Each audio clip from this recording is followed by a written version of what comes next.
Hey everybody, I'm Jim Kerr. I help leaders and their organizations become indispensable. That's Mark Cumicek. He's the dream dude. He's on a mission to help 100,000 people dream. This is Aha Moments, where working leaders from industry share their breakthrough moments. I'm pleased to introduce today's guest, Mandy Morris. She is a licensed professional counselor and a true champion of mental health. But it's her current expansion into the organizational psychology space that makes her a true entrepreneur. Mandy, welcome to the show. Thanks, Jim. It's good to be doing one of these with you again. And Mark, I'm glad that we just got to meet. So I'm excited to do this with you guys. Well, let's hop right in. Mandy, what's been your greatest aha moments lately? And I know you're in this period of transition a bit, so maybe there's some new ones that you want to share with our audience today. Sure. Yeah.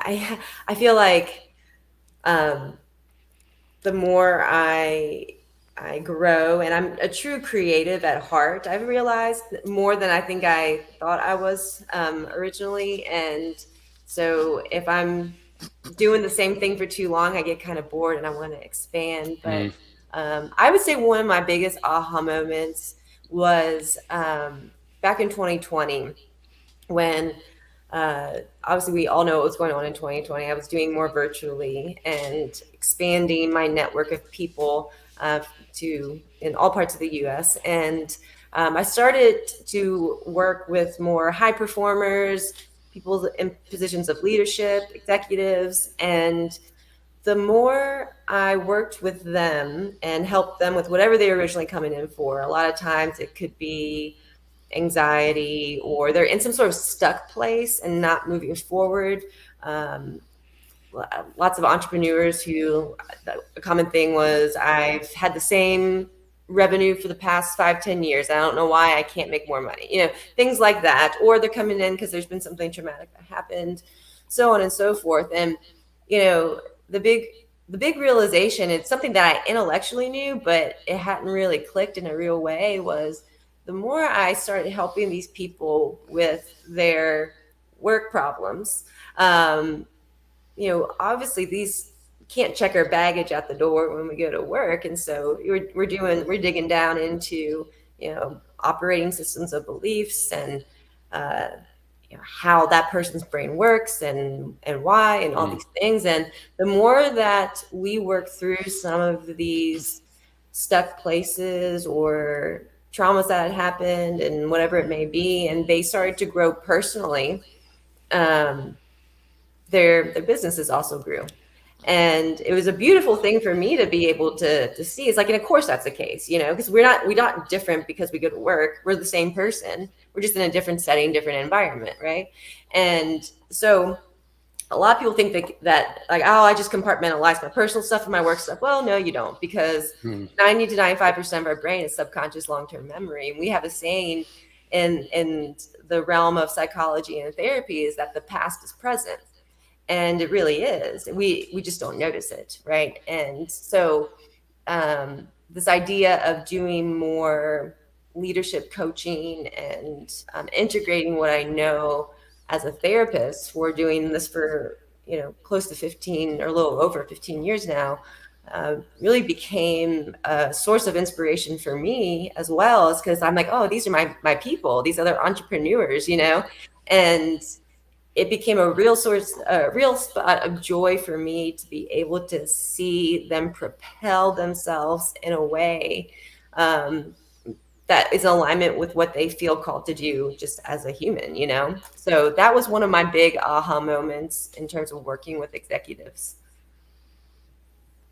Super cool. You've got like this unique view as I'm hearing you talk of leaders, and you've gotten the chance to see them, dare I say, when they're most vulnerable and they're willing to maybe let their guard down a little bit. Mm-hmm. What's something that, maybe Jim and I don't realize about leaders that you've learned? Well, a few things come to mind, but even that statement. So sometimes they're not really coming to me. Their boss hired me to go to them, and that becomes a little bit of a different ball game. And you know, I would say with maybe some older generations, this is more the case than maybe some younger generations, but we all have heard that, the soft skills are now the new hard skills and things like that. But when the rubber meets the road and that really in your with somebody where that needs to be the focus, because they can do all the things from an engineering standpoint, from, checking the boxes, all the data, yet they don't have some of these soft skills like emotional intelligence and interpersonal relationship skills and things like that. It becomes a problem. It catches up eventually. And there's a perception that a lot of people have that, if I learn about, let's say, emotional intelligence, some of these softer skills, well, I don't want to be that way because that's not my personality. It's like this idea of I'm going to have to be emotional now. And that's not the case at all. It has nothing to do with it. We have emotional experiences, but like emotional intelligence is how we perceive and use our own emotions and the emotions of other people in a way that makes sense, so that we meet them where they're at, and then we can communicate in language that they can relate to, and so on and so forth. But there is this feeling of it's weak, and the sense of yes. I'm going to be a soft leader, and some of this is unspoken, like put some of these people out in front of others and, oh yeah, we should definitely do those skills. But then when it actually comes to having to apply it for themselves, it feels very uncomfortable. And for some people, not for everybody, but for a lot of the people that I've worked with where I've been hired for them, right? It's different when I'm sought out by the person. They know that there's an issue. They want help for it. But I would say helping some of my clients understand how much better they're going to be at what they do and how they lead people, and using that knowledge to then help influence them in a positive way to use these skills. It's a little like, it's kind of like a game like chess sometimes with them, trying to speak their own language and help them see and stuff like that. But the results are always amazing. Like for instance, something as simple as, hey, have a 2 or 3 minute conversation with the people you always pass on your way into the office, or that's one guy that you always pass on the way into the office. Like, get to know them a little bit personally. And a lot of times I'll hear, well, but it's time to work, and that's not work. And that's, and it's just like tunnel vision into work. Yeah. But then they wonder why the people have a perception of them that makes them feel unapproachable. Yeah, Mandy, I know you and I have got to know each other over the last few years, and it was kind of in 2020, I think, when we did our first little thing together. And I'm just recalling some of the conversations we've had over the last few years about mindset and how important that is. And when you get into things like what you're talking about, self-regulation, being able to manage one's emotions and use those to the benefit of themselves and to the people that they're leading, it comes to mind like part of what we've got to do as coaches is help people become a little more self-aware. So I'm wondering, maybe you'd like to share an idea or two on that topic with us. For sure. Yeah. I would say, to start that off, a good rule of thumb is to admit that you're probably not as self-aware as you think. Statistically, and I could be a little off in my memory of the statistic, but I think it's somewhere between 85 to 95 to 90 in their percent people believe they are self-aware, when in reality, like 10 to 15% actually are. And so the statistic is actually very low in that. And to be in a mindset of I always have room to grow and having that openness, I think, is the first step. It's kind of like going to therapy. The first step is admitting you have a problem. Well, sometimes it's admitting that you could have problems. I could have blind spots, right? Even if you're not noticing any super concerning issues at the time. And from there, it is the ability to reach out to to get coaching, to get mentorship, to get leadership training, to get help, whatever it may be. Because one of the biggest self-sabotaging behaviors in leadership is the inability to ask for help. And that keeps people stuck in loops. There's there's lots of self-sabotaging behaviors like procrastination and things like that. But I think that being open, then seeking an opportunity for growth, and from there, being in a flexible mindset of absorbing these skills, even if it feels different. Sometimes we're afraid of what's different. It's just normal to have some sort of skepticism or fear or whatever it may be. But that's a fixed mindset, not a growth mindset.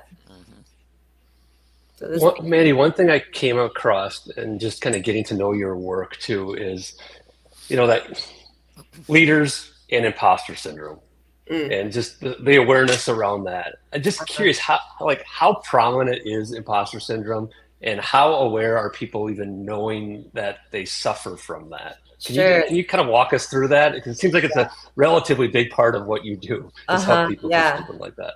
For sure. Yeah, it's so interesting that actually the most ambitious and high-performing and successful people are the ones who suffer the most from these feelings. And all imposter syndrome is this sense of, it's only a matter of time until people find out that I'm really not that great, that I really don't know what I'm talking. I mean, I've experienced this for sure. All the time. I mean, I remember one of my first really big opportunities to be a guest on a panel, and there was going to be like a little over 500 people, for this event. And I was looking up the people who were on the panel with me, and I'm seeing on their like social media that they have like one person had like 1 million followers, the other person had like 300,000 whatever, and at the time I like maybe had 3,000, something like that, and got really in my head about that. And I'm like, they're gonna know I don't know what I'm talking about. I'm not the expert in this. Like, and I called my friend, my colleague who I was in business with at the time. I was like, talk me off the anxiety ledge, because I am really in my head right now. And she gave me some great advice, like, just stay in your lane. You don't have to know everything, but you know what you know, and that's why you're there, things like that. And I think it's a normal part of being human. And honestly, when we start to have those feelings, it's usually because you're pushing yourself to grow in some way. And that means that little bit of fear or insecurity actually means you're in the right direction, right? You don't want it to be overwhelming, but if you look up online, there's all sorts of celebrities. Maya Angelou and I think like, what's his name? Who's the Keanu Reeves. And there's different celebrities where they talk about their imposter syndrome and how it's affected them. And you would think like, man, these people have written these bestseller books and all of that, and how could they think that? But it really, I think one of the main things in terms of looking back at where it comes from is, what's the earliest time in your life you remember feeling that way? You remember feeling like, I know for me, it was the sense of like, I'm not intelligent, or I'm stupid, feeling stupid. And I can take that back to childhood, right? And nothing overly traumatic, just sometimes it was being picked on by my brothers, or it was something that happened at school, or, thinking I did really well at something and then I ended up bombing it, whatever it may be, where these experiences kind of reinforce maybe a negative thought or belief you already have. And so when you can track it back to its origins and look at that and say, was that actually the fact at the time? Because if it wasn't true then it's certainly not true now. And from there, we can separate out feelings from facts. I feel scared. I feel anxious. I feel nervous about this. And has nothing to do with me not being good enough or not being the expert in my area. And then that's where you have an opportunity to be brave, right? So there's a lot I could go into about it, but I'm sure. those are initial things that I encourage people to kind of think about and work through. Well, I remember back when my first book came out. Now I've written seven, right? But way back when, I've had a mentor who was a really terrific guy. His name was Jim Johnson, and he's a senior guy in the company that I was working at, and he took a liking to me, and we would get together for lunch every now and again. And I'm walking down the streets. We were in Midtown, where the office was, Midtown Manhattan, and walking along, and I'm telling him about the situation at a recent speech I gave on the book, and it was basically describing my own sort of imposter syndrome at the time. Now, Sure. keep in mind, I was under 30 when this book came out, and it was before everybody self-published. So it was kind of like a big deal to have a Hmm. book published, and I can remember writing the thing, and I had to snail mail it to the publisher. I mean, we didn't even have like email stuff really Uh-huh. established yet. So that's how old I am and how old this book was. But but I remember feeling it, and he basically said to me, he goes, "Well, that's interesting, Jim." He said, "It sounds like you're afraid of being successful." Mm. And as soon as he pointed that out, Huh. like all kinds of, it was my aha moment, at least at Yeah. that point in time, and I was like, "Wow, you know what? That's what it is." Hmm. Yep. And I kind of feel like a root of a lot of imposter syndrome these days is that kind of thing. Although I wonder, and I'm interested in your take on this, Mandy. Some people have this self doubt because they should. Mm. Ah. Hmm. You know? I had a It- feeling you were going Tell to me go more here, what you Jim. mean about that, Jim. yeah, I mean, there are these folks that do a brilliant job of marketing. Everything's all sizzle, no steak, Uh-huh. and they're cranking out all this incredible stuff that they're sort of platforming as wisdom. And folks like us on this call today, right? We kind of know better because we've actually got experience to go Right. with our ideas. And I kind of wonder, like, do we have this sort of uptick in imposter syndrome because some folks really are imposters? Mm. Hmm. I Yeah. don't know. I mean, what are you seeing out there? I know you're in this space far more than I am. I get at it through coaching, but it's not as prevalent. Sure. Sure. Yeah. Yeah, that's a great question. When people experience people like that, that should just be a red flag because no one knows everything and no one's the best at Mhm. what they do. They might be really good at what they do and have unique talents and gifts because we all have our own unique wiring that no one else has but us.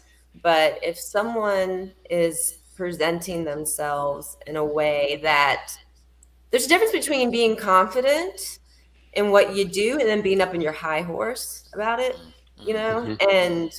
and some people need a little kick off the high horse and because it's a sense of being better than. And I think that's the big difference. If someone is making you feel less than, one, you have to acknowledge why are you allowing them to make you feel that way, and two, what does it say about them? And so, because kind-hearted, empathetic people who have been through it, who are wise, people like that aren't wise. They don't use their experiences to help other people who are going through the same experiences. They just want everyone to see how great they are, Yeah. right? And so, you know, people like that, it's all about self, and they've gotten a way of service too. What we do is in service to other people. We use our gifts and talents to help others. And when people run into people like that, and sometimes they can feel, depending on how ruthless they're being. These are our bullies on the internet. These are the people Mhm. Right. who Yeah. Absolutely. act in ways throw their own adult tantrums, and it you have to be mindful of, is this the way you would treat someone else, the way that they're treating you? And if Right. not, Yeah. run the other direction. Right. Oh, this is Everyone has speaking room to directly go. to me. What'd you say? It's totally speaking directly to me right now. Of course, in my mind, the scenario is playing out where I've had this contention with a person like you're describing, and Yep. yeah, it wore on me initially, and now I've just because of what you talked about, the self discovery, the asking Yeah. those questions, I've been able to get beyond it. But certainly, yeah, Yeah. if left unchecked or unaware of why you're feeling this way in this situation, Sure. it can really Yeah. tear you apart. Yeah. Yeah. I always encourage people, think about the best teacher you had in school, or the best coach you had, or the best employer that you were with. What made them so great? Like, I don't know about you guys, but for me, it was the one that saw me. It was the one that went the extra mile to make sure I, did what I needed to do, or saw something in me that I didn't and brought it out. Things like that. Where it is in service to me. And I've had coaches and employers who their motivation is fear, and I would never work for them again, and I would never be on their team again, and things like that. And so when you can think back and do an inventory of your experiences with people, and then you compare that to maybe this person that you're experiencing that's making you feel bad, you have to realize that everybody's behavior is always about themselves. And so it is 100% a reflection of who they are as a person and their own blind spots, and the hope is that they come around, but that's no one's problem but theirs. Well, I think we're nosing into this topic a little bit, so I'm going to bridge into it. Jim mentioned early on, I think it was in the intro, that you're transitioning some of your focus, at least, into the organizational psychology space. I'd love to have you kind of talk to us about what that looks like, and maybe what you've learned, and maybe a surprise or two that have come your way as you make that transition. Yeah.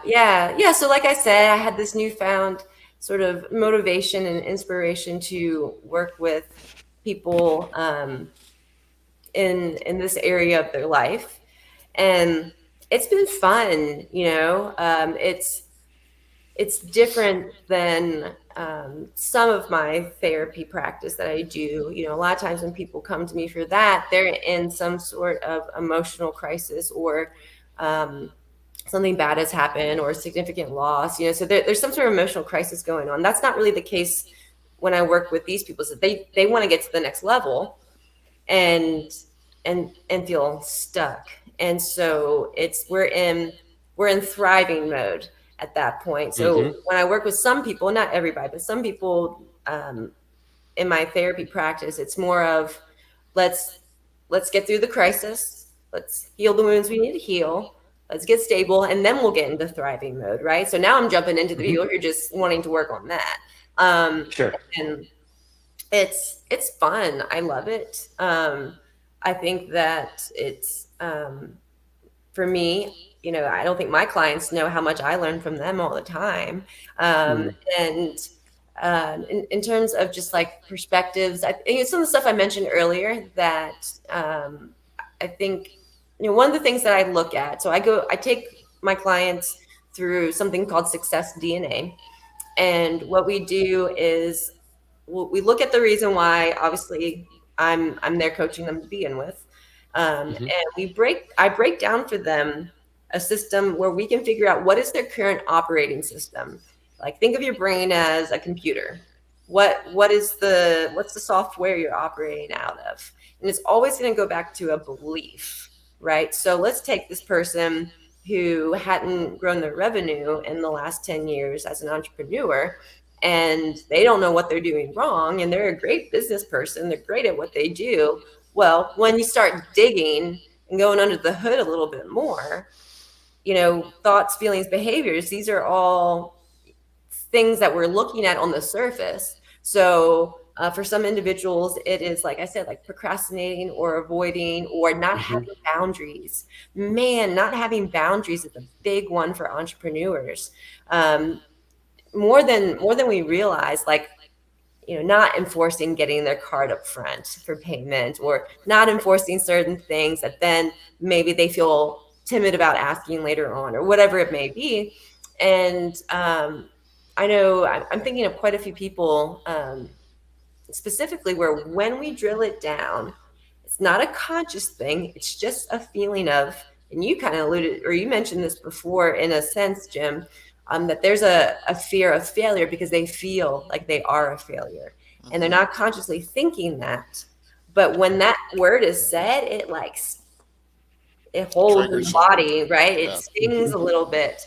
And so our mind can't hold two conflicting beliefs. You can't believe I'm a failure and I'm not a failure. You can, it's different what you intellectually know and what you believe.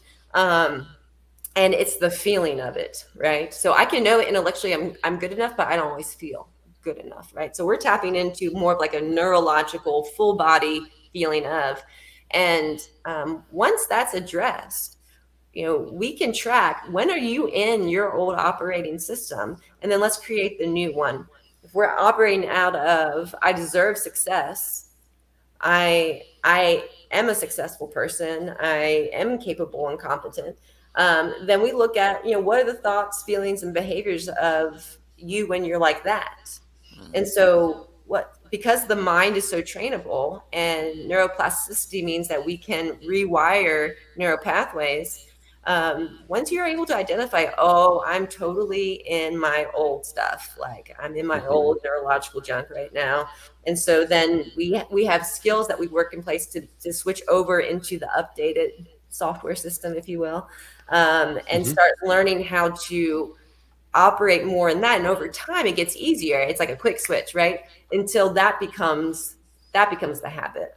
And from there, there's less blocks, there's more growth, all of those things. So I don't know if I answered all of what you said, but that's a way I go about it with people. So let me hop in there, Mandy. We've got a few minutes left.